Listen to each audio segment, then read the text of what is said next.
من به أبصرت دربي يا شفيعي يا رسول الله أيها المختار فينا زادنا الحب حنينا جئتنا بالخير دينا يا ختام المرسلين يا حبيبي يا محمد يا نبي سلام عليك يا رسول سلام عليك يا حبيب سلام عليك صلوات الله عليك يا نبي سلام عليك يا رسول سلام عليك يا حبيب سلام عليك صلوات الله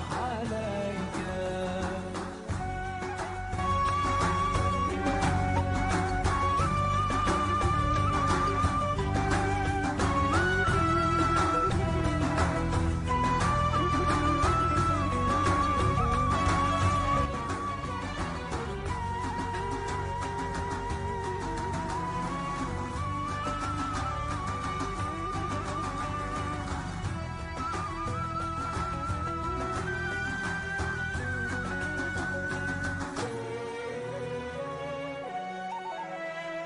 يا نبي سلام عليك يا رسول سلام عليك يا حبيب سلام عليك صلوات الله عليك يا نبي سلام عليك يا رسول سلام عليك يا حبيب سلام عليك صلوات الله عليك يا نبي سلام عليك يا رسول سلام عليك يا حبيب. Masya Allah, alhamdulillah sudah mulai pada kumpul ya.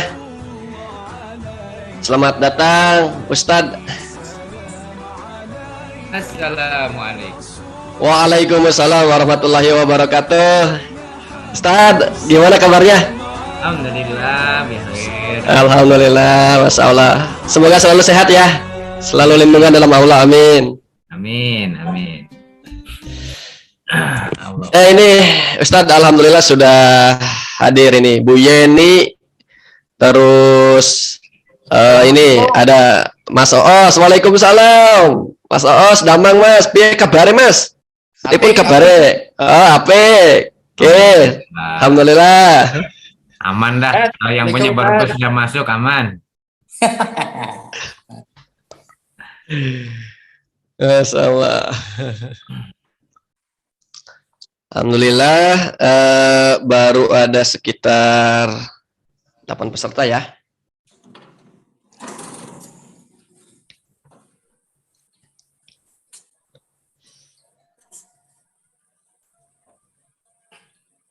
Mungkin kita tunggu sampai jam 9.15 ya Ustadz ya? Siap. Siap.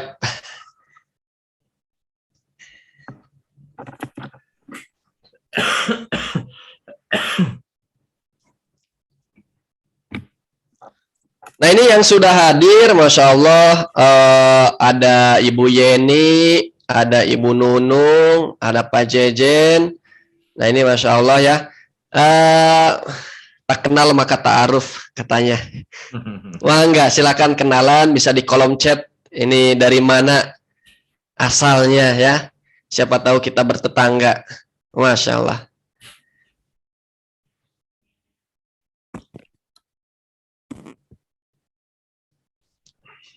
Ayo Kang Os, kenalan lah ya di Brebes. Iya, Masya Allah. Nanti Ustadz, setelah dibuka kenalannya.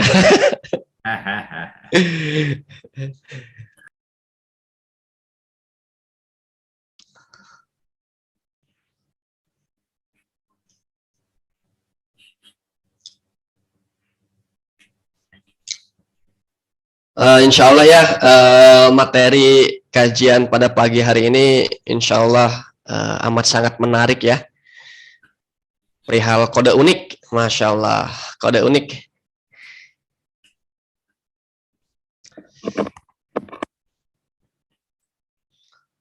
Perkenalkan, Kang Jejen, warga MTR Karawang. Masya Allah, Kong warga Jejen.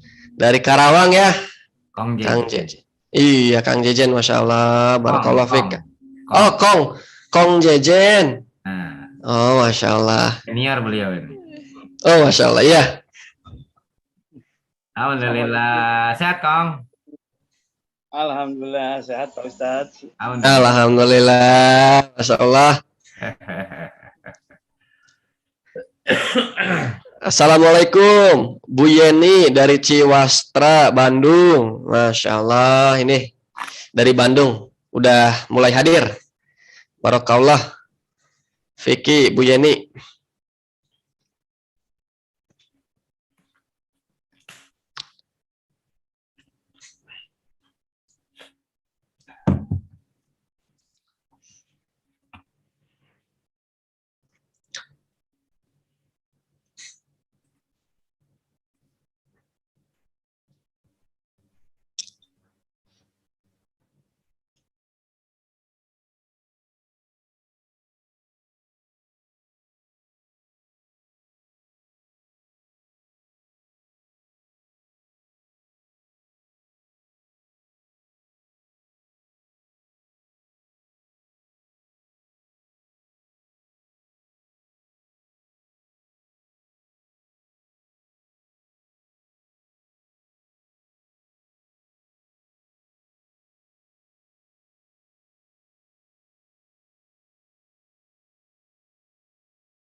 mengucapkan puji syukur kehadirat Allah Subhanahu wa taala ya, yang Masya Allah telah memberikan nikmat nikmat syukur ya, nikmat kesehatan, nikmat segala-galanya kepada kita semua, sehingga kita alhamdulillah pada pagi hari ini dimudahkan oleh Allah untuk bisa menimba ilmu dari Ustadz Abu Hamzah ya, Masya Allah.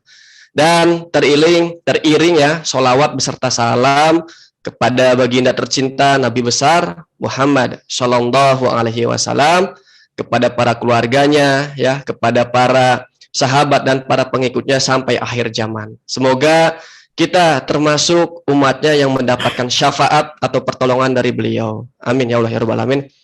Nah baik, insya Allah mungkin kurang lebihnya 2 jam ke depan ya, kita sama-sama akan belajar bersama Ustadz Abu Hamzah di kajian fikih muamalah ya, yang insya Allah akan membahas terkait seputar kode unik ya. Insya Allah mungkin di antara sahabat-sahabat ya sudah familiar dengan kode unik ya. Kalaupun nanti belum familiar, insya Allah akan tercerahkan di kajian pada pagi hari ini. Oke, baik, tanpa berlama-lama pada kajian hari ini saya serahkan selanjutnya kepada Ustadz kita, Ustadz Abu Hamzah. Masya Allah. Tafadhol Ustadz. Baik, jazakallah khair kepada kami Ikhwan dan seluruh Baik ya Kak Ustadz. Seluruh hadirin kajian fikih muamalah yang senantiasa berharap ridho Allah Subhanahu wa taala. Amin. Baik, kita buka saja. Bismillahirrahmanirrahim. Alhamdulillah, alhamdulillah ja'ala hadal yawm nazal al-Qur'an hudal linnas wa bayyinatin minal huda wal furqan khairul an'am. Ahmaduhu wa syukuruhu ala kamali ihsani wa huwa dzul jalali wal ikram wa as'aluhu hidayah wal maghfirah ala al-inqiyan li dinil Islam. Asyhadu an la ilaha illallah wahdahu la syarikalah wa asyhadu anna Muhammadan abduhu wa rasuluhu la nabiyya ba'dah. Allahumma rabbi shrah li sadri wa yassir li amri wa hlul 'uqdatam min lisani yafqahu qawli amma ba'd. Ayuhal kiram, alhamdulillah berbahagia kembali kita bisa melaksanakan aktivitas kita mengawali pagi hari dengan kegiatan yang insya Allah mendatangkan keberkahan dari Allah Subhanahu wa taala. Di acara kajian fikih muamalah setiap Selasa ini kita manfaatkan waktu kita untuk bersama-sama taqarrub dengan melaksanakan di antaranya salah satu dari sekian kewajiban, yakni thalabul ilmi. Harapannya tentu dengan semakin kesini semakin bertambah ilmu kita, bertambah pemahaman kita, dan tentu dalam aktivitas kita juga semakin paham, semakin tahu, dan kemudian menjadikan syariat Islam wabil khusus dalam berbagai tatanan aktivitas di fikih muamalah bisa terus mendapatkan pencerahan, kesadaran, dan keterikatan bagaimana sebetulnya amal kita sehari-hari ini bisa terus kita ikatkan dengan ikatan akidah Islam tentu saja. Salawat serta salam senantiasa terlimpah curah kepada junjungan alam Nabi wa Habibana Muhammad sallallahu alaihi wasallam, pada keluarganya, kerabatnya, para sahabatnya, para tabi'in, para tabi'in, dan tentu saja seluruh pengikutnya yang senantiasa istiqamah menjalankan berbagai perintahnya, menjauhi berbagai larangannya sampai hari kiamat. Baik, para peserta kajian fikih muamalah yang dirahmati Allah Subhanahu wa taala, izin menampilkan share screen ya. Siap. Di salah satu keberkahan screen ataupun materi PowerPoint yang sudah saya siapkan akan memberikan manfaat bagi kita sekalian. Siap, alhamdulillah sudah terlihat Ustadz. Ya. Sudah terlihat di layar. Hukum tambahan kode unik dalam transfer. Ya. Masya Allah. Tadi sedikit disinggung sama Kang Ivan bahwa perkara tambahan kode unik ini bisa jadi bagi sebagian orang sudah familiar, tapi bisa jadi juga bagi sebagian yang lain, apa sih ini tambahan kode unik dalam transfer ini. Mudah-mudahan dalam pembahasan fikih muamalah di Selasa ini saya bisa membawakan persoalan tambahan kode unik dalam transfer ini dengan perspektif syariat Islam dan bisa dipahami oleh seluruh peserta kajian fikih muamalah khususnya di SGL channel ini. Masya Allah, amin ya Allah ya Rabbal Eh, Alamin. penting penting barangkali saya sampaikan dalam kesempatan ini berbagai aktivitas yang kita lakukan tanpa modal pemahaman hukum syariat bisa jadi amal kita bukan malah mendapatkan pahala. Bisa jadi malah ini bagian dari keharaman yang semestinya kita hindari, kita jauhi. Hanya karena kita tidak paham terkait dengan apa hukum muamalah tersebut, apalagi ada persoalan-persoalan yang ini mah sedikit, nggak nyampe sekian dan lain sebagainya. Udahlah anggap merem, anggaplah uang jatuh, anggaplah uang hilang dan lain sebagainya. Tentu tidak bisa semudah itu kita menyampaikan terkait dengan perkara yang kita transaksikan dengan hukum seperti demikian. Hanya karena berdasarkan nilai yang tidak seberapa, akhirnya kita tidak menganggap bahwa perkara itu adalah perkara yang dilarang oleh syariat.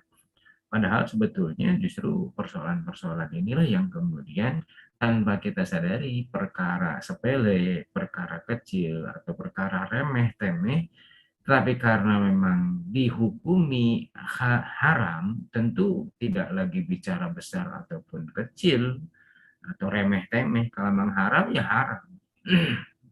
Mau besar, mau sedikit.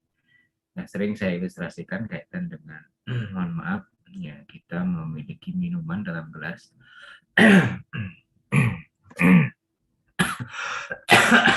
Ini minuman dalam gelas. Misalnya, karena kotoran cicak, cicak. Oh, ini enak minuman ini. Misal gitu ya, mahal.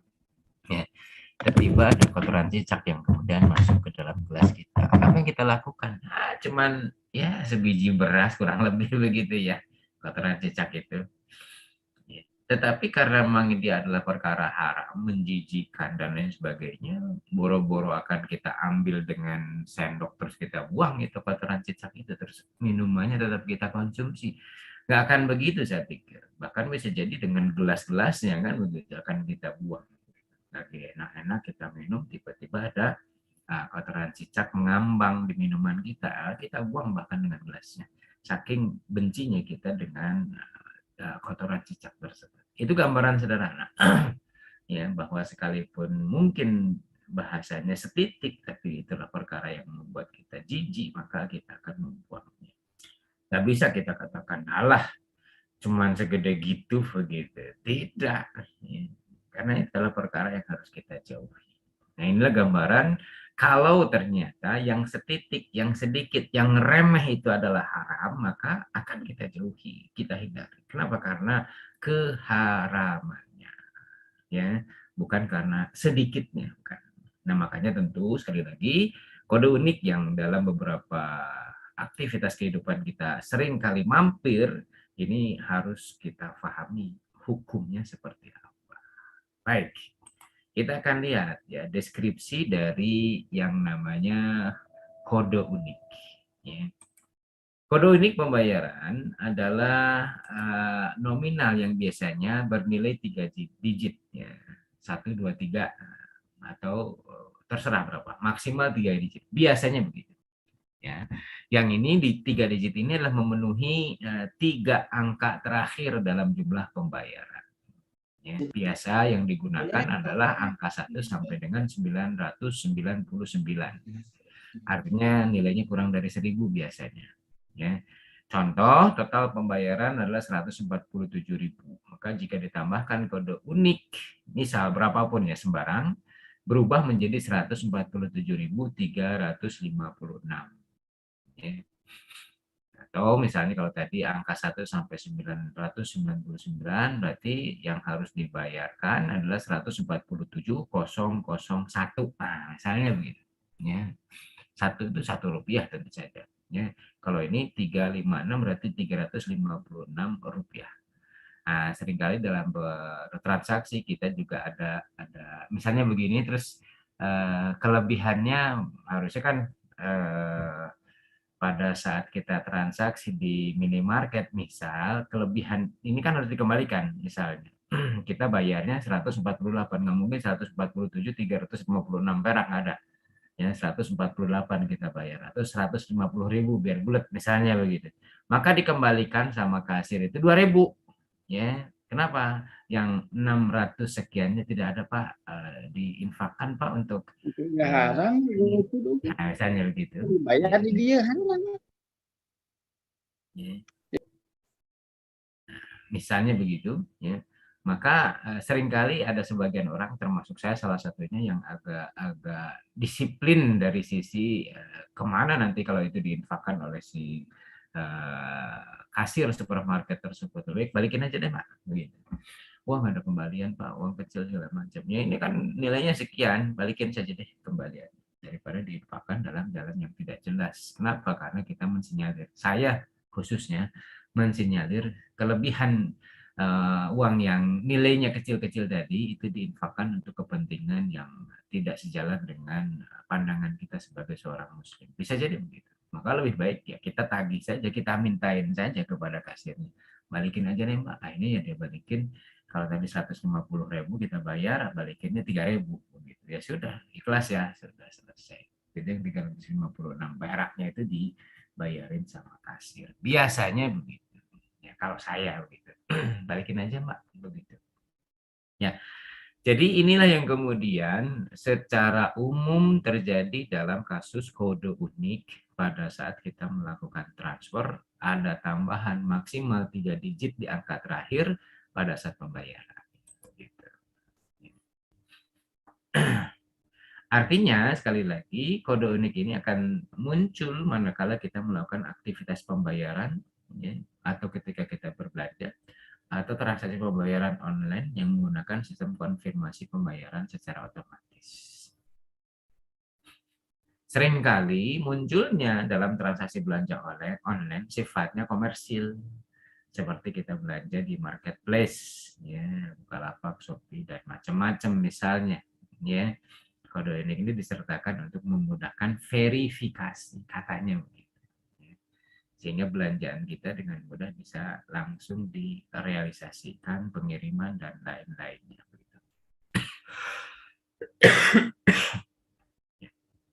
Ini penggunaan kode unik dalam transaksi yang sifatnya komersil. Ya. Tetapi kode unik ini juga bisa terjadi dalam transaksi lainnya yang sifatnya non komersil. Misalnya ketika kita berdonasi, memberikan sumbangan, saudara kita, teman kita sakit, atau ada yang meninggal, dan lain sebagainya. Ya. Misalnya contoh saja ada teman kita yang sakit, kita di komunitas kita ini ingin memberikan bantuan. Ya, salah seorang di antara kita diminta jadi admin penerima dana yang nanti akan menyalurkan dana itu kepada teman kita yang sakit. Agar tidak tercampur dengan dana pribadi dia, maka dibuatkanlah kode unik. Setuju ya? Sehingga dia bisa langsung mengidentifikasi berapapun dana yang masuk ketika ujungnya ada embel-embel kode unik yang disepakati, misalnya tadi 356, ya, maka itulah yang akan dia himpun untuk diserahkan kepada teman yang sakit yang membutuhkan dana besar. Masuk 1.356.000, masuk 10.356.000, masuk 50.000 356, masuk lagi 200 juta, nggak ada apa-apa, berarti itu duit dia. Begitu, bukan dana untuk membantu yang sakit. Masuk lagi 100.000, nggak ada kode unik, maka itu adalah 100.000 uang dia. Tapi yang ada kode unik akan dia rekap, kemudian dia jumlah, maka sejumlah itulah dana yang terhimpun untuk diberikan kepada teman yang sakit. Jadi kode unik tadi memudahkan bagi si pemilik rekening, ya, untuk tidak harus membuatkan rekening baru, tapi cukup dengan menambahkan kode unik, di mana hal itu diharapkan tidak bercampur dengan dana pribadi. Yang ada kode uniknya berarti adalah dana yang dialokasikan untuk teman kita yang dalam keadaan sakit.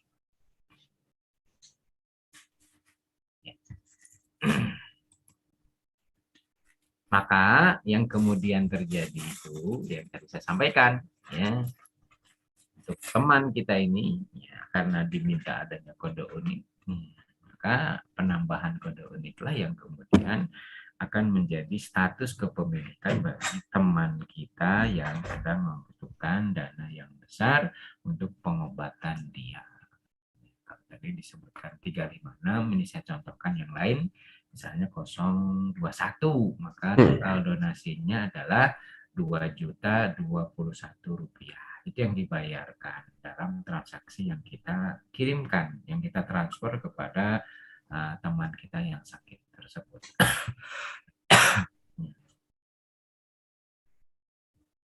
Kita lanjut. Apa sih fungsi dari keberadaan kode unik? Secara sederhana, fungsi kode unik yang pertama ini adalah sebagai kode verifikasi untuk menjadi tanda pengenal pembayaran dan sebagai pembeda dengan pembayaran dari pihak lain. Maka aktivitas mentransfer dengan menambahkan kode unik, proses verifikasi pembayaran lebih cepat dibandingkan dengan pembayaran tanpa kode unik. Tiba-tiba Kang Ivan transfer ke rekening saya 50 juta. Ini apa nih Kang Ivan? 50 juta. Misal gitu ya. Buat saya bisa. Kalau nggak ada tambahan kode unik, maka itu bisa difahami sebagai Kang Ivan ngasih ke saya. Tapi kalau Kang Ivan bilang itu kan tadi informasi ada teman kita yang sakit keras, butuh dana besar. Ini saya ada rezeki, ya lumayan lah 50 juta buat membantu mereka misalnya. Begitu ya. Masya Allah. Amin. Alhamdulillah. Kecil lah 50 juta buat Amin ya Allah. Maka jika tanpa ada kode unik, saya harus konfirmasi ke Kang Ivan. Begitu. Ya. Tapi kalau ada bukti kode unik, maka saya nggak akan tanya ke Kang Ivan. Kenapa? Sudah jelas kalau kode unik ini bisa berfungsi sebagai verifikasi. Makanya tambahin dong kode unik gitu, biar saya nggak kegeeran nih dikasih uang 50 juta. Misalnya gitu ya. Ya lupa, soalnya saya pas itu ingat itu adalah teman kita begitu, ya, teman satu geng misalnya begitu. Saya langsung saja transfer. Mohon maaf ya, jadi nggak enak nih misalnya begitu. Karena tidak ada tambahan kode. Nah, ini yang kemudian menjadikan proses verifikasi menjadi sesuatu yang menjadi lebih cepat, lebih mudah jika dilakukan atau jika dibandingkan dengan pembayaran tanpa tambahan kode unik. Ya. Kemudian yang kedua, selain untuk tadi, ya, selain yang pertama, kode unik ini juga memastikan dana yang telah ditransfer tidak disalahgunakan oleh pihak-pihak lain yang tidak bertanggung jawab. Baik tadi, 50 juta yang ditransfer sama Kang Ivan, waduh saya bilang ini begitu masuk saya lihat rekening saya nambah 50 juta, wah rezeki anak soleh. Rezeki anak soleh ya, Ustaz. Nggak ada angin, nggak ada hujan, orang transfer ke saya. Nggak ada konfirmasi lagi. Akhirnya dipahami begitu, ya sudah ambil 50 juta buat jajan, buat apa dan sebagainya. Ini yang kemudian disalahgunakan. Ya, tanda petik ya istilah ini ya, disalahgunakan ini sebagai sebuah bentuk keluar dari konteks dihimpunnya dana dengan penambahan kode unik. Tanpa ada kode unik bisa disalahgunakan. Salah sendiri kenapa nggak menyertakan kode unik, nih bisa jadi begitu. Akhirnya tadi ada pihak lain penerima dana dari transferan tersebut yang menyalahgunakan dana tersebut karena tidak adanya kode unik. Maka berikutnya kita akan mencoba memahami status hukum dari penambahan kode unik pada saat kita melaksanakan transfer. Nah, pertama, status hukum kode unik ini adalah tidak boleh atau haram. Penambahan kode unik ini. jika akad yang digunakan dalam penambahan kode unik ini adalah akad dain atau akad utang. Utang. Ya. Misalnya kode unik ketika pihak peminjam, debitur, almadin mentransfer pembayaran pinjaman, ya, ini qard kepada pihak kreditur atau adain. Misalnya dalam transaksi perbankan, seseorang meminjam uang ke bank, terus dia harus bayar setoran, hampir sama fungsinya untuk verifikasi. Ya. Nah, ada 999 konsumen misalnya, maka dari 001 sampai 999 itu memberikan tanda bahwa setoran utang cicilan itu dilakukan oleh si ABCD sampai jumlah 999 nasabah, kurang lebih begitu. Ya. Pensyaratan ataupun penetapan adanya kode unik tadi, karena memang dalam prosesnya ini ada akad utang atau adain, inilah yang kemudian akan bisa kita pahami sebagai perkara yang diharamkan. Ya. Karena tadi adanya akad utang atau dain. Ya. Kemudian yang kedua, ya, hukum kode unik ini adalah boleh ataupun mubah. Jika akad penambahan kode unik ini bukan akad dain, bukan akad utang. Misalnya tadi ya, kode unik ketika pihak donatur mentransfer donasi sosial, sumbangan untuk teman kita yang sakit, sumbangan untuk dana kematian, dan lain sebagainya kepada pihak lain. Ya tadi contohnya 50 juta Kang Ivan itu ya. Betul, Ustaz. Rekening saya terus ditambahi dengan kode unik. Penambahan kode unik tadi mubah. Agar apa? Karena saya setiap hari selalu ada transaksi yang mentransfer dana ke saya. Misalnya. Betul. Hanya 50 juta, ada 100 juta, ada 1 miliar. Bisa saja begitu kan? Betul. Ya, ada juga 10.000, ada juga 15.000, ada juga yang macam-macam. Ketika ada masuk dana yang kemudian ada kode unik khusus, maka itu saya pastikan bukan uang pribadi saya, tapi itulah uang untuk kepentingan donasi. Ya, tentu saja setelah terhimpun akan diberikan kepada pihak lain yang memang membutuhkan dari dana donasi tersebut. Ya. Ini dua aspek hukum, haram dan mubah. Ya, sekalipun tadi saya mengawali dalam pembahasan di awal itu adalah dengan angka yang kecil atau orang menganggapnya remeh-temeh, sederhana, nggak seberapa. Tapi ini yang kemudian harus kita pahami. Ada akad yang statusnya haram, ada akad yang statusnya boleh. Mubah. Atau mubah. Baik. Kita lihat penjelasan dari konteks yang pertama. Kode unik yang ditambahkan dalam transaksi utang atau adain adalah riba. Ya, karena apa? Karena tambahan yang disepakati dalam akad utang piutang. Ziyadatul masyrudah. Ya. Setuju ya? Nanti setelah saya kasih dana pinjaman senilai 2 miliar, Anda akan membayar secara cicil 1 bulannya 10.999 rupiah. Untuk apa ya? Untuk bukti kalau yang mentransfer itu adalah Anda. Jadi jangan salah. Kode uniknya kalau salah maka Anda bulan itu dianggap tidak bayar. Nah, itu disyaratkan di awal. Ya. Maka tambahan yang disepakati ziyadah masyrutoh ini termasuk dalam kategori riba. Dalil umum wa ahalallahul bai'a wa harramar riba. Allah telah menghalalkan jual beli dan mengharamkan riba. Al-Baqarah 275. Maka riba dengan biaya tambahan berapapun sekalipun tadi ya 0,001 rupiah sekalipun, itu tetap dipandang sebagai kesepakatan dalam riba yang dihukumi haram. Nah, di antaranya adalah di kitab Majmu'ul Fatawa Ibnu Taimiyah mengatakan waqad ittafaqal ulama ala annal maqradu mata ishtaratu ziyadatan ala qardihi kana dzalika haram. Para ulama telah bersepakat bahwa pemberi pinjaman atau qard, dalam akad qard, akad pinjam meminjam, jika mensyaratkan tambahan atas pinjamannya, atas qardnya, maka tambahan itu adalah haram. Qard kredit, nah mirip lah begitu. Ya, dalam bahasa Arab qard, bahasa Inggris kredit. Ya. Ini kesepakatan dari para ulama terkait dengan tambahan dari orang yang telah memberikan pinjaman kepada kita.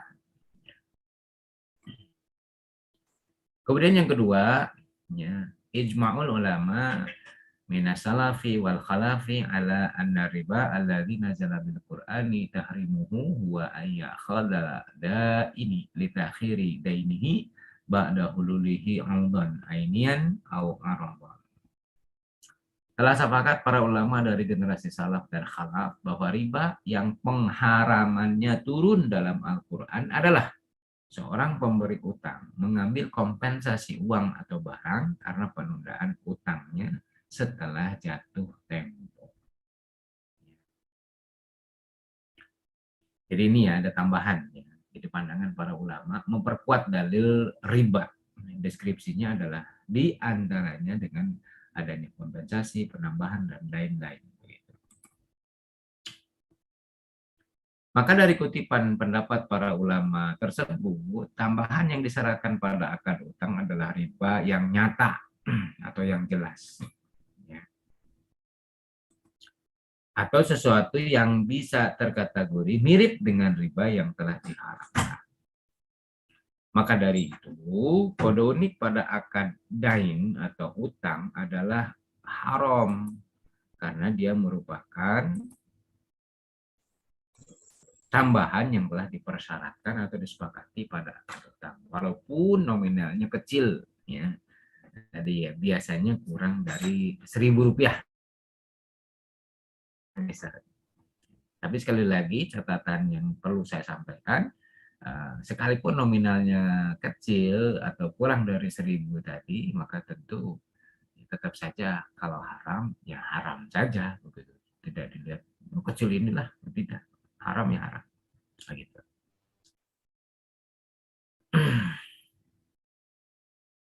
Pendapat terkait dengan sekalipun kecil tetap dihukumi haram tidak akan berubah menjadi halal seperti apa yang disampaikan oleh Ibnu Abdul Bar sebagai berikut.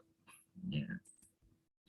Wa kullu ziyadatin fi salafin aw manfaatin yantafi'u bihal muslifu fahiya riba walau kanat qabdatan min alafin wa dzalika haramun in kana bisyurutin. Setiap tambahan dalam pinjaman atau manfaat yang dinikmati pemberi pinjaman, maka ia adalah riba. Meski hanya segenggam pakan ternak, itu haram jika disyaratkan. Ibnu Abdul Bar di kitab Al-Kafi. Ya.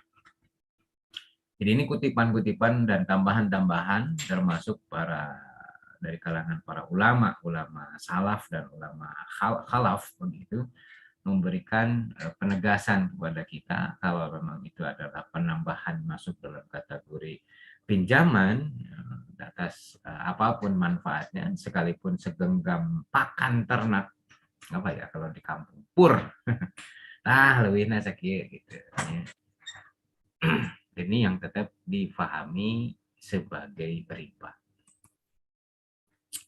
Berikutnya penjelasan yang kedua, ya. Hukum kode unik adalah mubah.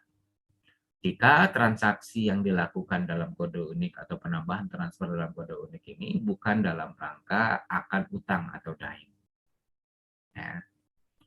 Dalil yang bisa kita ambil adalah dalil secara umum dari hadis dari baginda Nabi Shallallahu Alaihi Wasallam yang membolehkan adanya berbagai syarat dan ketentuan atau S dan K, sering kita menyebutnya dengan bahasa singkat seperti itu. Dan perkara ini disebut dengan syarat ja'li antara dua pihak. Artinya selama syarat itu tidak melanggar syariat, termasuk syarat ini, yakni penambahan kode unik pada saat melakukan transaksi pembayaran dengan metode transfer, itu tidak lantas menjadi haram. Karena akadnya bukan akad dain atau utang. Ini penjelasan yang kedua yang distatuskan atau diberikan status boleh ataupun mubah. Di antaranya ini dalil dari riwayat At-Tirmizi, Ibnu Majah dan Abu Dawud. Wal muslimuna ala syurutihim illa syartan haraman halalan au ahalla haraman. Dan kaum muslimin ketika bermuamalah menurut syarat-syarat di antara mereka kecuali syarat yang mengharamkan yang halal atau syarat yang menghalalkan yang haram. Jadi syarat apapun boleh selama tidak ada syarat mengharamkan yang halal atau menghalalkan yang haram. Ya, jadi syarat apapun boleh. Ya. Artinya apa nih? Kembali kepada penentunya apa? Halal haramnya itu harus berdasarkan ketentuan syariat. Yang tadi ya, diantaranya alah nilainya hanya 200 perak, alah nilainya hanya 30 perak misalnya, atau berapalah misalnya begitu. Apalagi 001 misalnya begitu. Berapa sih nilai 1 rupiah? Uang pecahannya aja kagak ada begitu 1 rupiah tadi. Ya. Di saat yang bersama justru adalah perkara yang haram secara syariat, ya, maka sekalipun tadi nilainya kecil dan lain sebagainya, tentu tidak lantas menjadikan aktivitas tersebut menjadi halal dilakukan. Tetap saja harus difahami dengan haram. Ya.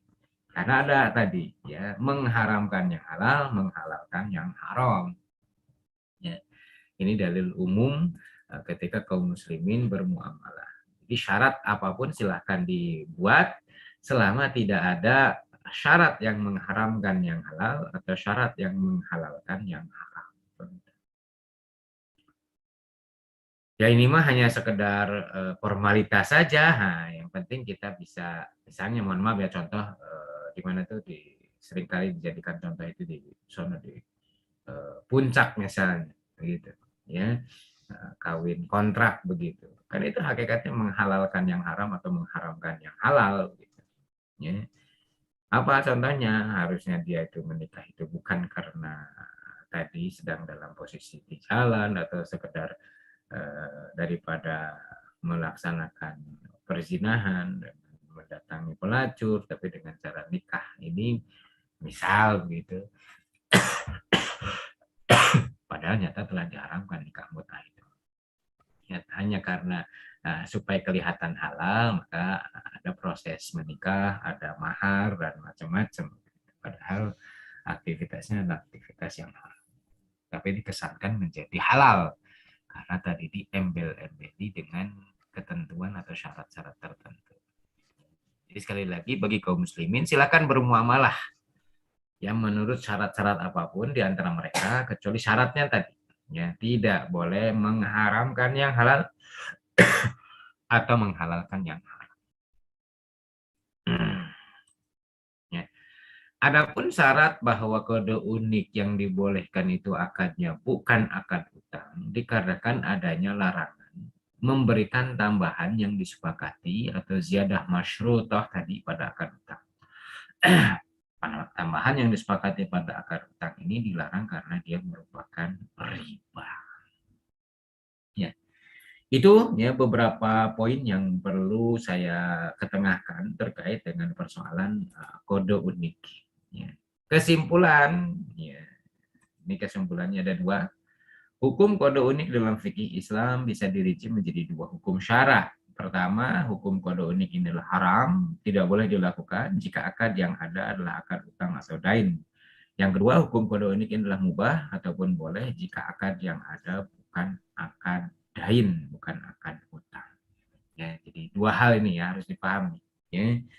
Maka ini ya kesempatan ini saya juga ingin sampaikan salah satu contoh kode unik, penggunaan kode unik. Ini sudah selesai pembahasannya. Nah, ini salah satu contoh. Nah, pesantren Darul Khair ini udah pesan sponsor nih Kang Ivan. Masya Allah, Ustaz. Sudah sampai lah langsung.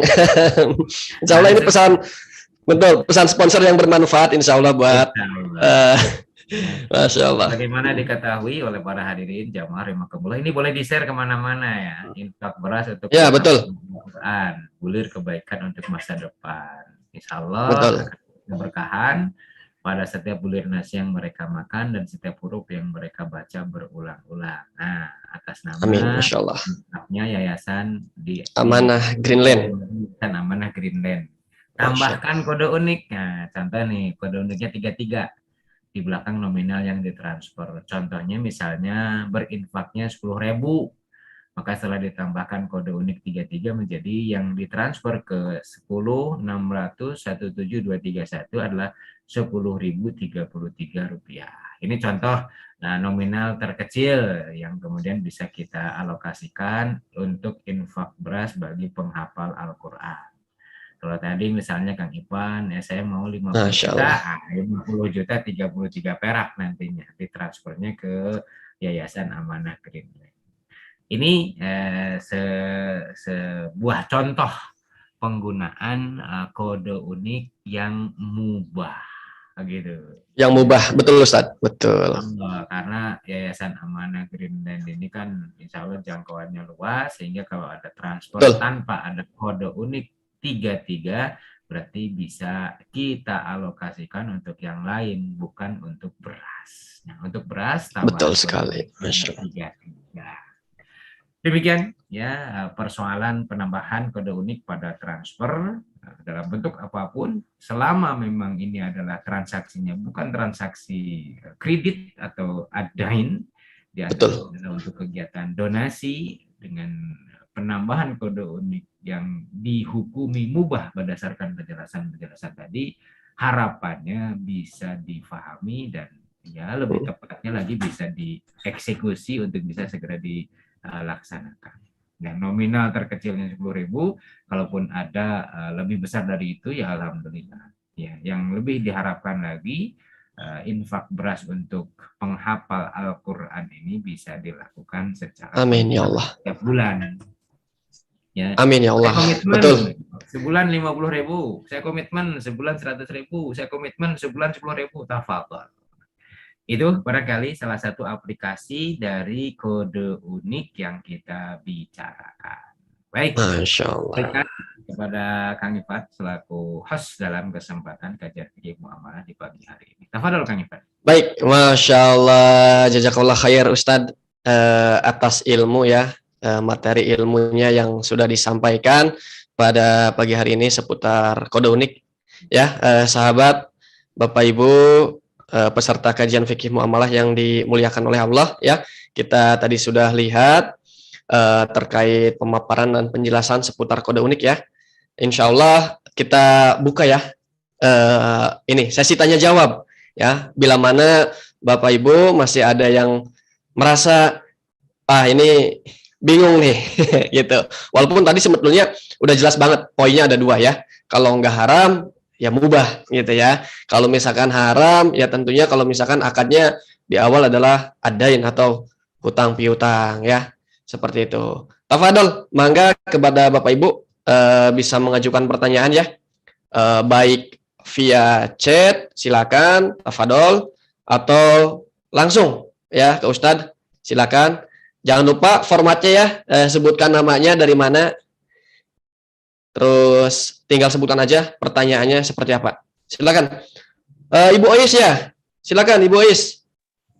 Mohon. Alhamdulillah. Alhamdulillah. Waalaikumsalam warahmatullahi wabarakatuh. Tafadhol Ibu Ois. Iya, izin bertanya Ustadz. Saya beberapa kali ikut kajian online Ustadz dengan akad ijaroh. Iya. Dan kebetulan memang di akad itu disebutkan ada kode unik Ustadz. Ya. Suatu saat saya ada lupa Ustadz, ada kalau nggak salah 2 kali ya, saya tidak mencantumkan kode uniknya Ustadz. Gitu. Nah, maksud saya apa hukumnya untuk saya pribadi ya Ustadz ya, karena saya tetap transfer tapi saya lupa dengan kode uniknya itu gitu. Saya apa hukumnya di saya gitu Ustadz dengan kondisi yang saya kemarin ini saya transfer itu. Cuman itu aja Ustadz. Iya. Jazakallah khair atas jawabannya. Baik, silakan. Masya Allah. Baik. Jazakallah Bu Ois ya yang telah bertanya terkait dengan lupa menyertakan kode unik. sekali lagi berdasarkan paparan yang tadi saya sampaikan, status penambahan kode unik dalam transaksi selain adain utang piutang maka mubah, ya. Dan fungsi dari penambahan kode unik kembali kepada fungsi asal agar memudahkan proses verifikasi. Afwan, tidak hanya Ibu I, saya pun pernah melakukan hal seperti itu. Ya, untuk satu pembayaran saya lupa tidak menyertakan kode unik yang diminta. Apakah kemudian kode unik tersebut ketika tidak disertakan itu kemudian menjadi mohon maaf misalnya berdosa? Iya, tidak doa, tidak sah. Saya gitu maksudnya. Ya, insya Allah saya pernah mengalami juga masalahnya base-nya. Artinya apa yang saya lakukan ketika itu, ya ini mudah-mudahan juga menjadi salah satu pencerahan. Saya konfirmasi kepada yang bersangkutan, ya, bahwa saya sudah transfer tapi lupa nggak ngasih kode unik. Ya. Nah, apa yang kemudian terjadi? Ya yang bersangkutan itu ya memang tadi urusannya menjadi panjang, betul sekali. Ya, karena tidak ada proses verifikasi yang sudah mereka buat. Ya. Proses verifikasi yang dibuat tersebut kita tidak ikuti pada satu kesempatan tadi, ya. Karena ini memang bagian dari bukan sekali lagi utang piutang, maka tinggal diselesaikan saja, ya. Penambahan dari kode unik itu lupa untuk tidak disertakan, begitu, ya. Akhirnya ya saya diminta, oke Pak, ada bukti transfernya enggak Pak, dari rekening atas nama siapa ditransfer ke rekening mana dan lain sebagainya.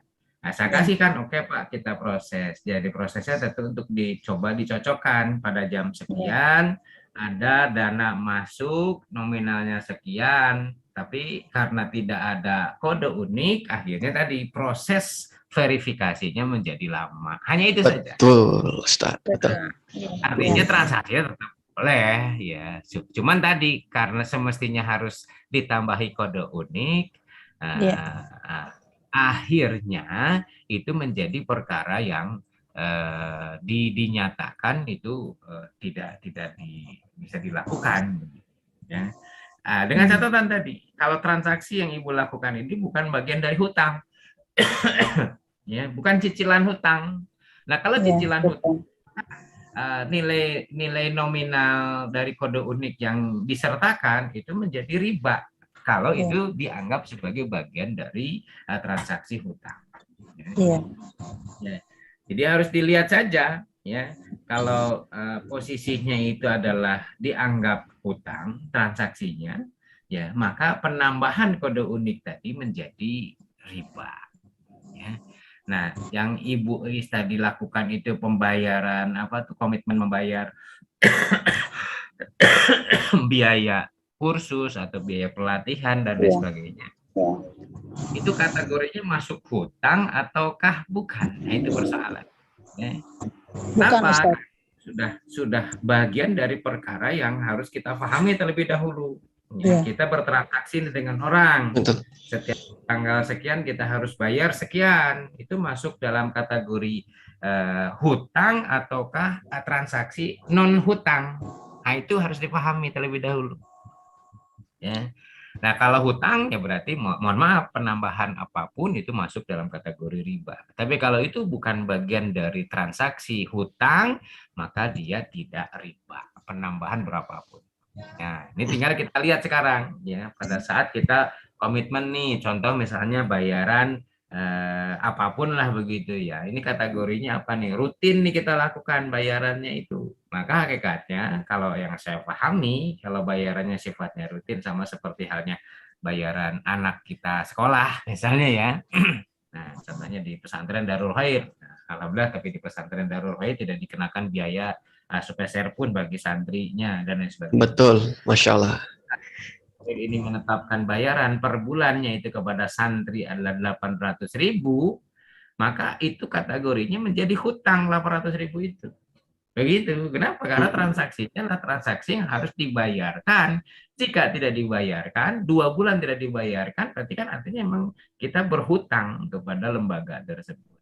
Nah, dilalah dia menambahkan kode unik. Nah, ini bisa jadi riba nantinya kalau posisinya seperti demikian.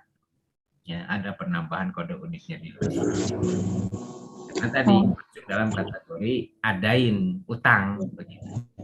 Kalau Afan Ustadz, ini jadi malah sedikit apa ya, membuat saya malah ragu lagi nih. Awal ininya kan akadnya akad ijaroh ya. Misal saya ikut kursus itu, terus ada pembayar akad ijarohnya misalkan 100.000. Nah, suatu saat saya pembayarannya saya tunda, bukan saya tunda ya. Saya tunda seminggu 2 minggu gitu Ustadz. Apakah itu masih dimasukkan dengan dain atau gimana Ustadz? ya, ini deskripsi dari utang piutang tadi seperti apa ini harus dipahami. Ya, deskripsinya terlebih dahulu. Ya, tadi saya mencontohkan secara sederhana kaitan dengan 2 transaksi yang ekstrim lah ya. Satu transaksi pinjam meminjam. Jadi transaksi donasi ataupun aktivitas sosial, ya. Nah, ini yang kemudian harus dipahaminya pada saat ketika Ibu tadi ikut kajian, terus menambahkan kode unik, ya, di mana kajian ataupun pelatihan atau apapun itu namanya, siapapun akan dikenain biaya dan biaya itu menjadi hutang kalau tidak dibayarkan. Nah, untuk memenuhinya itu maka harus ditambahi kode unik untuk memudahkan verifikasi. Al-aslu kode unik tadi sama seperti saya mencontohkan, kita pinjam uang ke bank, terus kita bayar cicilan ke bank, sebulannya sekian dengan penambahan kode unik. Maka penambahan kode unik tadi menjadi riba. Untuk pelatihan, apakah dihukumi utang ataukah tidak? Kita lihat saja. Kalau kita hadir terus kita tidak bayar, apa hukumnya? Kan riba hukumnya. Kan utang hukumnya, maaf, bukan riba. Kan utang hukumnya. Iya. Maka kalau utang, dia nggak boleh ada penambahan sepeser pun. Nah, jadi model-model pelatihan yang tadi menetapkan kode unik tersebut, ya. Misalnya dengan penambahan berapapun nilainya, ya, maka itu akan menjadi hutang, ya, ketika si pesertanya tadi tidak membayar. Nah, pada saat dia bayar harus menambahkan kode unik. Ya, padahal sebelumnya bayaran atau biaya dalam pelatihan tersebut adalah perkara yang tidak ada dan tidak mengharuskan adanya penambahan. Kenapa harus ada penambahan? Itu persoalannya. Ya, jadi kalaupun bayar sesuai seperti yang ditetapkan 100.000, ya 100.000 saja. Tidak boleh ada penambahan. Nah, untuk tadi itu. Tapi di itunya, di tanda ininya ya, tanda transaksi mereka itu sudah langsung tercantumkan kode uniknya Ustadz. Nah, kalau memang demikian, saya menangkap ya mungkin tanda petik ya, ada hal yang tidak jelas dipahami baik oleh si penyelenggara ataupun si peserta dalam hal ini Ibu Is. Ya. Apa penambahan ini kok dimunculkan begitu, sehingga menjadikan kayak semacam adanya apa ya, bisa dibilang pensyaratan, padahal sebetulnya biayanya hanya 100.000. Kok jadi 100.000 250 perak misalnya ya penambahannya, atau 100.000 10 perak misalnya, paling kecil-kecilnya begitu.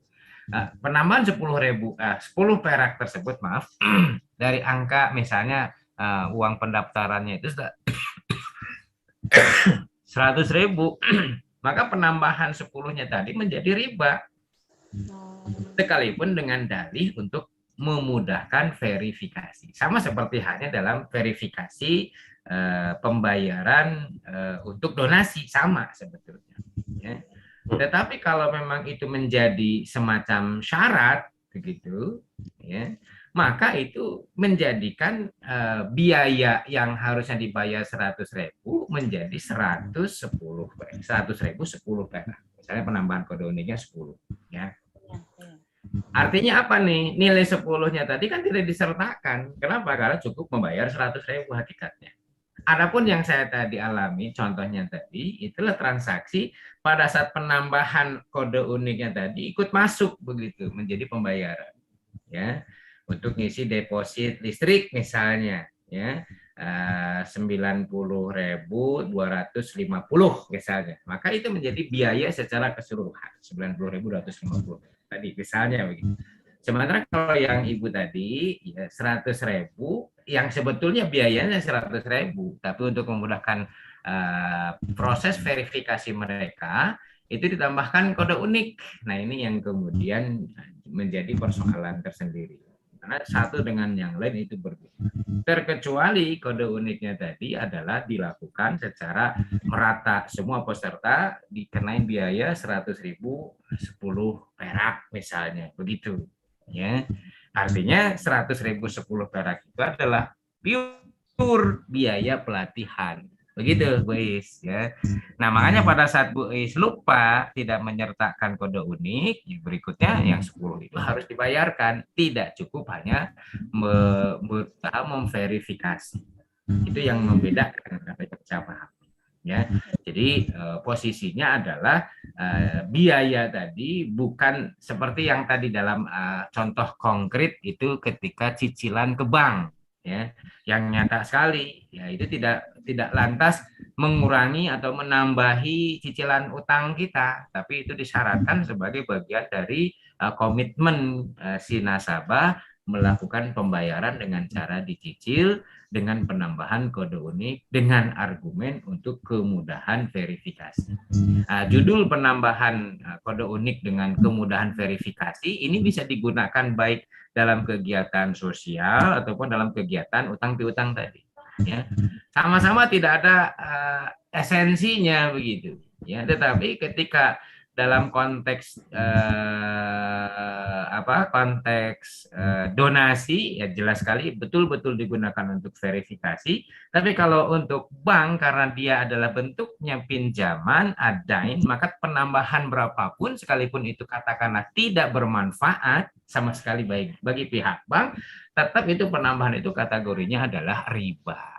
Itu yang membedakan. Jadi tipis bedanya. Kemarin siapa yang ngomong itu? Betty, beda tipis misalnya, ya. Antara nilai yang tadi sama-sama 33 perak, sama-sama ya di bawah 100 perak lah, nggak ada artinya, bahkan nggak ada nilai uangnya itu nggak ada begitu. Dalam bentuk koinnya itu nggak ada 33 perak. Apa begitu kan? Yang ada 25 perak atau 10 perak begitu. Ini 13 perak, 33 perak. Jelas sekali. Kesannya itu apa ya? Betul-betul verifikasi. Pesan itu yang muncul. Tetapi karena dia adalah sedang pinjam meminjam dengan bank khususnya, maka penambahan berapa rupiah pun itu masuk dalam kategori riba.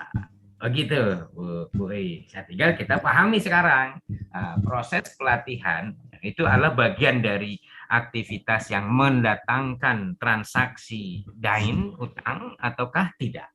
Itu yang membedakannya di sana. Tapi kalau seluruh peserta ditetapkan bayarannya segitu, ya maka saya memiliki pandangan bahwa perkara tersebut adalah bagian dari transaksi yang harus dijalankan, bukan bagian dari utang. Begitu.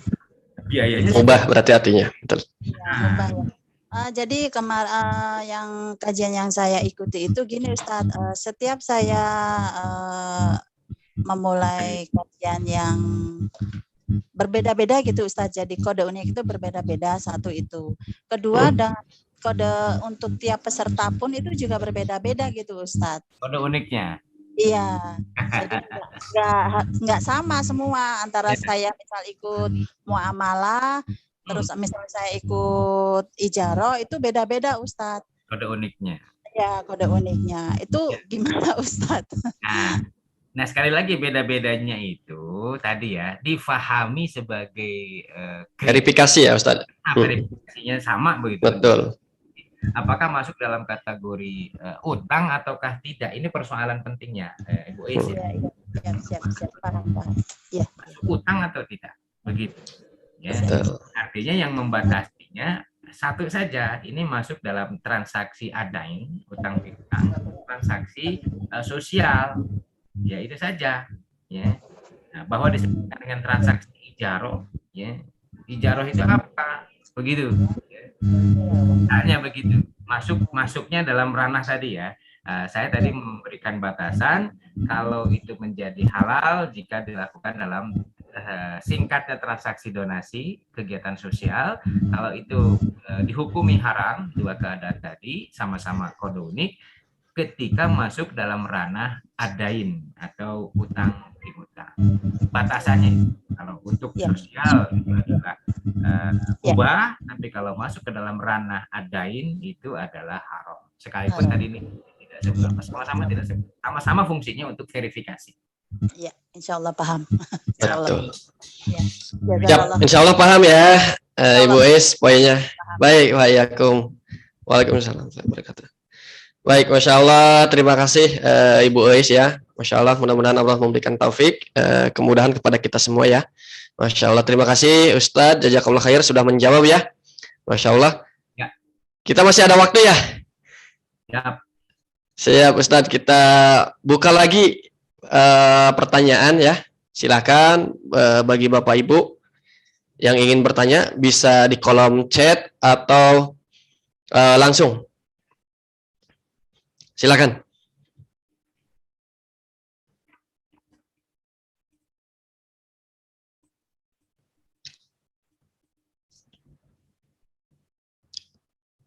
Oke, baik.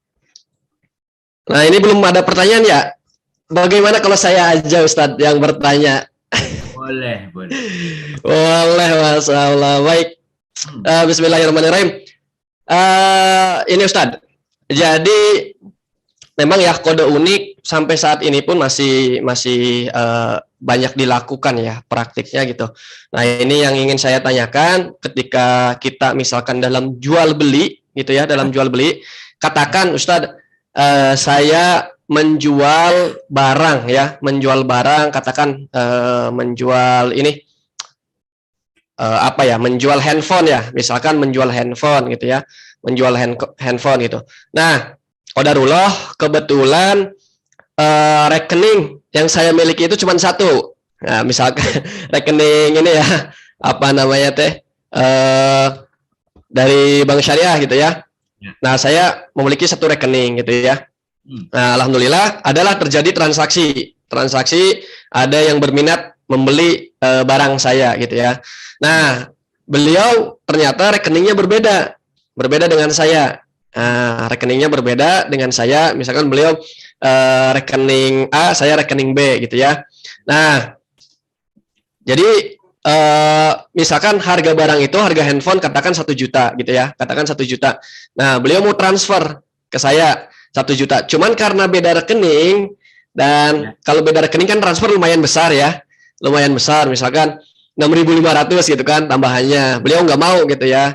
Nah, alhasil saya menggunakan aplikasi pihak kedua. Nah, ada aplikasi pihak kedua yang untuk menjembatani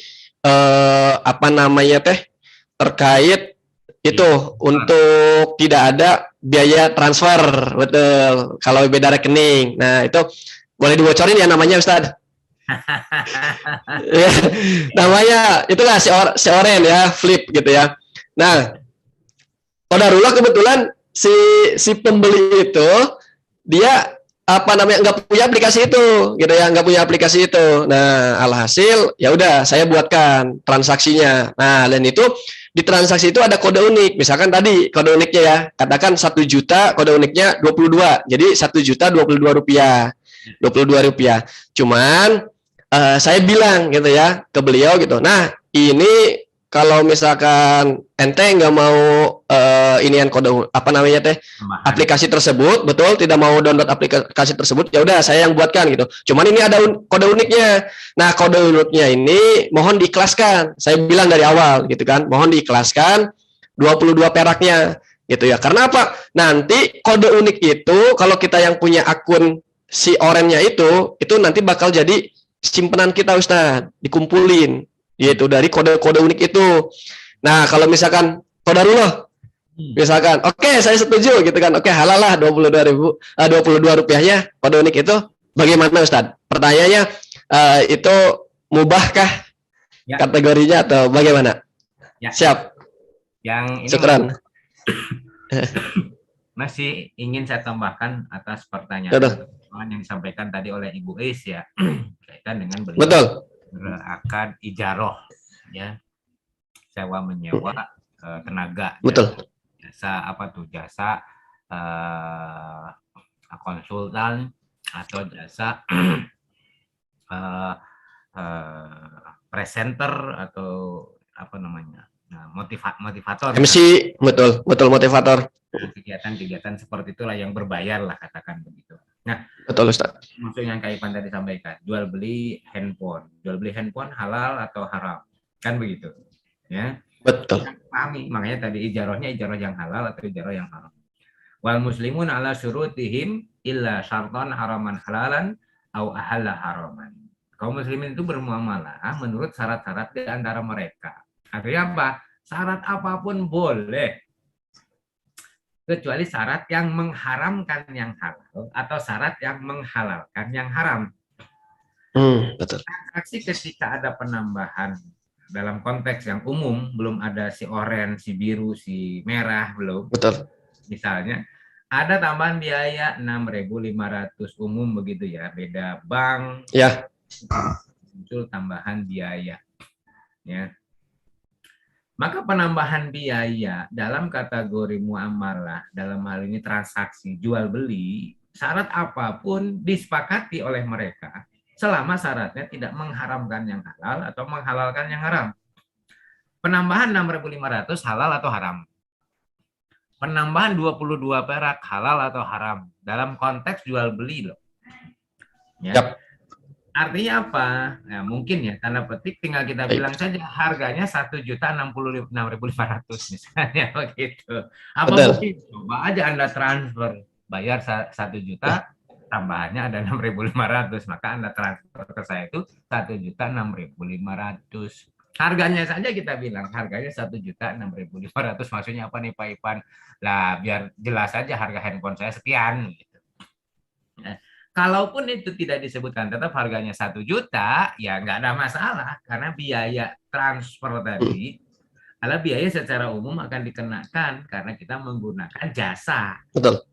Jasa pada Betul, saat menggunakan jasa.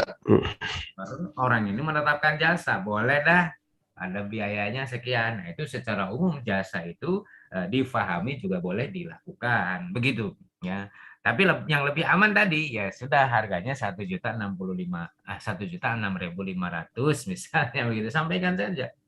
Nah, semua ada tambahan 6.500 ya sudahlah, Anda bayarnya 900.000 berapa tuh? Dikurangi. Ya, sekian ya Ustaz ya. Dikurangi 6.500. Nah, 1 juta dikurangi 6.500 itu Anda bayarnya Betul. 9 sekian tambah 6.500 jadi totalnya 1 juta. Misalnya. Apalah artinya bagi kita pemilik handphone begitu misalnya begitu 6.500 kurangi misalnya gitu ya. Hanya dia nawar sedikit.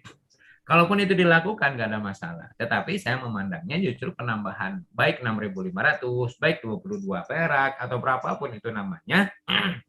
Karena muamalahnya adalah muamalah yang mubah, syarat-syarat apapun selama syaratnya bukan syarat yang mengharamkan yang halal atau menghalalkan yang haram, maka syarat itu dimungkinkan bisa dilakukan oleh masing-masing pihak. Begitu. Masya Allah. Masya Allah. Tayyib Ustaz. Masya Allah. Saya sampaikan ke Bu Is tadi ya, terkait dengan dalil Ya.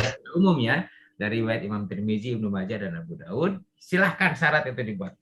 Ya termasuk tadi, ya ijaroh itu adalah syarat. Transaksi yang mubah ataukah yang haram? Ya ijaroh apa dulu kan begitu. Ya, mohon maaf misalnya. Betul. Pijit, nah, itu kan jasa pijit juga, ijaroh juga. Tapi kemudian pijitnya pijit plus. Nah, misalnya kan gitu Anda tuh. Ya di beberapa daerah misalnya begitu kan. Maka jasa pijit itu menjadi haram. Ya sekalipun al-aslu kalau pijitnya memang ya sama-sama pijit kan begitu. Itu adalah ijaroh dalam transaksi yang mubah ya. Keseleo akan pijit kan begitu. Ya, tapi kalau pijitnya plus, nah ada tambahan plus, nah kan begitu. Ya, maka itu menjadi ijaroh yang haram. Mohon maaf, bukan berarti kemudian saya menyamaratakan semua jenis ijarah, tidak ya. Dilihat dulu makanya. Ya tadi saya sampaikan, ijarahnya apa nih Bu?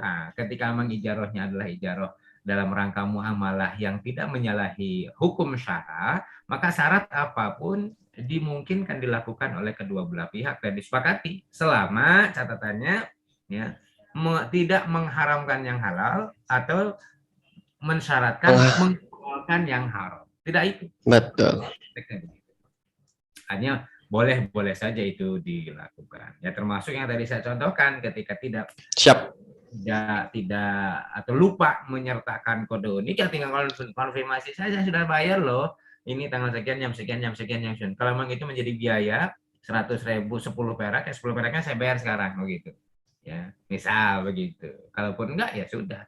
Tetap itu dianggap sebagai pembayaran yang sah.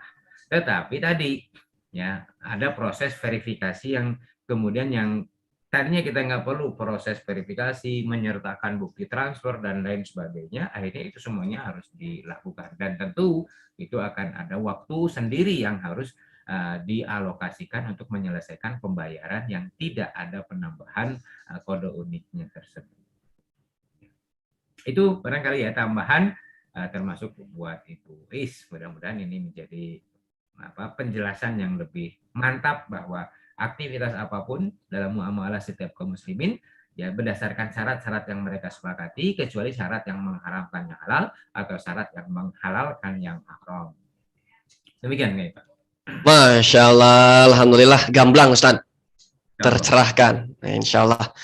Baik, ini masih ada waktu ya, Bapak Ibu yang dirahmati oleh Allah. Silakan.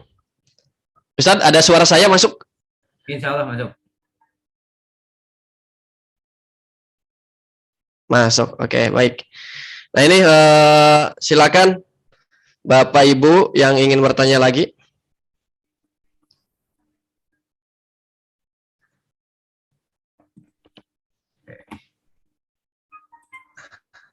Silakan tafadhol, masih ada waktu. Jika ada yang ingin bertanya. Oke Ustadz, sepertinya ini alhamdulillah para peserta insya Allah ini sudah jelas sepertinya dengan pemaparan materi yang Ustadz sampaikan, Masya Allah. Jadi barangkali ada tambahan Ustadz. Baik. Sebagai closing barangkali ya. Yap, betul. Sekalian kita closingnya silakan Ustadz. Tafadhol. Ada sekitar 30 menit sebelum jam 11, tapi mudah-mudahan sekalipun singkat paparan materi yang tadi saya sampaikan terkait dengan hukum transaksi transfer dengan ada tambahan kode unik dalam pandangan Islam hanya dua ya kesimpulan yang bisa saya sampaikan. Dia akan menjadi halal ataupun menjadi haram itu hanya karena akad yang terjadi di dalam penambahan kode unik tersebut. Ya. Artinya kita akan hukumi haram manakala akad yang terjadi dalam penambahan kode unik tadi masuk dalam kategori akad utang atau adain. Sementara hukum kode unik menjadi mubah ataupun boleh jika akadnya bukan akad utang. Ya, jadi akad apa saja selama tidak utang, termasuk akad ijarah, akad mengirimkan dana sosial atau akad-akad yang lain muamalah pada umumnya, selama bukan akad utang maka penambahan kode unik tadi menjadi boleh. Ya. Dalilnya tadi secara umum ya, syaratnya disepakati oleh kedua belah pihak, apapun ya, transaksinya selama bukan akad utang, maka syarat apapun boleh dilakukan selama syaratnya tidak menghalalkan yang haram atau mengharamkan yang halal.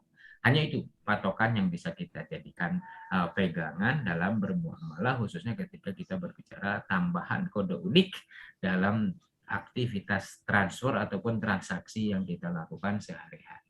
Patokannya tadi ya apapun syaratnya silahkan, mubah selama bukan akad utang. Begitu. Ya, termasuk tadi bukan mensyaratkan yang halal menjadi haram atau mengharamkan yang halal. Selama itu tidak terjadi, maka syarat apapun penambahan kode unik tadi jika disepakati oleh kedua belah pihak yang berakad, tafadhol dilakukan. Demikian barangkali Kang Ivan yang dirahmati Allah Subhanahu wa taala, ya mudah-mudahan bahasan kita di dalam materi kita pagi hari ini bisa menambah wawasan, Amin ya Allah. pemahaman dan amal bagi kehidupan kita berikutnya. Dari saya Amin. cukupkan, billahi fisab. Assalamualaikum warahmatullahi wabarakatuh. Waalaikumsalam warahmatullahi wabarakatuh. Masya Allah. Alhamdulillah, sekali lagi jazakallah khairan kafiran kepada Ustadz Abu Hamzah ya, yang Masya Allah telah memberikan ilmu ya, pencerahan terkait kajian fikih muamalah ya, Masya Allah. Semoga Ustadz selalu dalam keadaan sehat, begitupun Bapak Ibu peserta kajian fikih muamalah yang dirahmati Allah selalu dalam keadaan sehat, dalam keadaan mendapatkan taufik dari Allah Subhanahu wa taala. Amin ya Allah ya rabbal alamin. Baik Ustadz, berarti ini kita langsung closing aja ya. Siap. Siap, langsung kita tutup saja ya.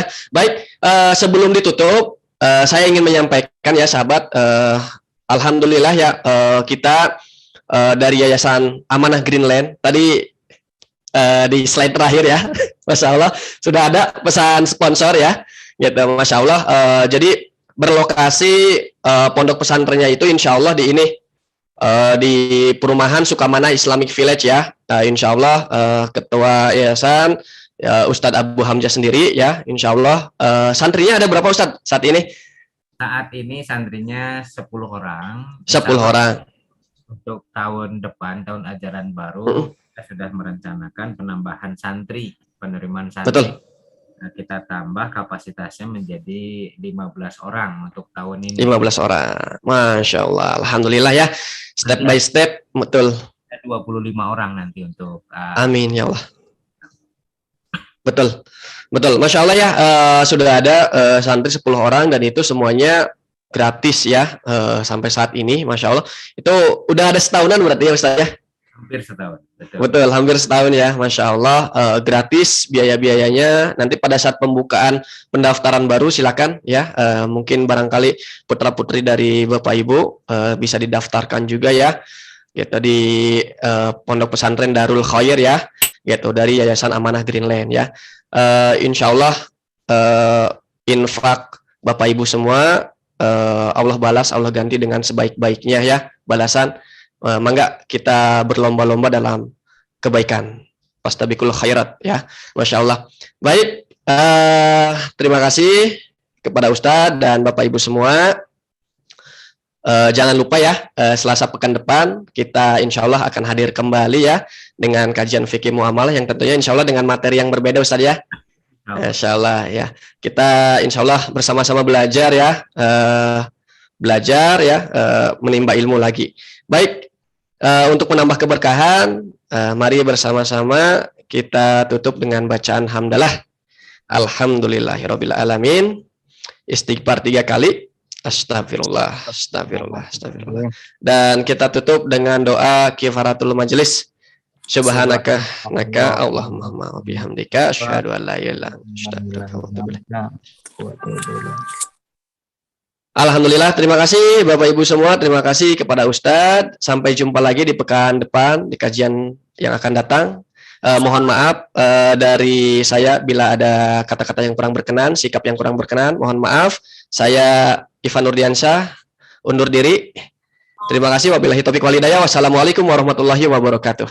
Waalaikumsalam warahmatullahi wabarakatuh. Jazakallah Ustadz, Pak Oo semuanya, kok Pak Kong, Jajen, atur nuhun. Masya Allah. Pamit ya Mas Sema ya. Tafadhol Ustaz. Barokah. Amin. Izin